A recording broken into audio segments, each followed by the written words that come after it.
உங்களை விட 2 மடங்கு 34% மேலே பாரதிய ஜனதா கட்சி அங்கே ஓட்டு வாங்கியிருக்கு.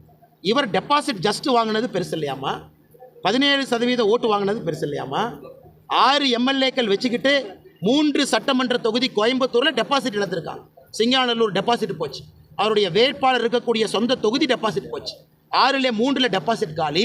இன்னைக்கு எடப்பாடி பழனிசாமி அவர்கள் எனக்கு அறிவுரை சொல்கிறார், இந்த கட்சியை எப்படி வழிநடத்த வேண்டுமா, நான் எப்படி மாநில தலைவராக இருக்கணுமா, பாரதிய ஜனதா கட்சி நான் எப்படி வளர்க்கணுமா. அதனால் அவங்க கட்சி கண் முன்னாடி கரைஞ்சிக்கிட்டு இருக்கு கரையானை போல. அவர் கட்சி கோயம்புத்தூரில் டெபாசிட்டை ஜஸ்ட் வாங்கியிருக்கிறார். 3 சட்டமன்ற தொகுதி கோயம்புத்தூரில் டெபாசிட் போயிருக்கு. தமிழகத்தில் இத்தனை இடத்துல 3வது 4வது வந்திருக்கிறாங்க, டெபாசிட் இழந்திருக்கிறாங்க. அதனால் எடப்பாடி பழனிசாமி அவர்கள் கண்ணாடி எடுத்து ஒரு முகத்தை நல்லா பார்த்துக்கணும். நல்லா பார்த்துக்கிட்டா கண்ணாடி எடப்பாடி பழனிசாமி அவர்களுக்கு அறிவுரை சொல்லும்.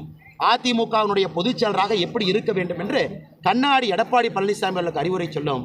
ஆனால் எடப்பாடி பழனிசாமி அவர்கள் தயவு செஞ்சு எனக்கு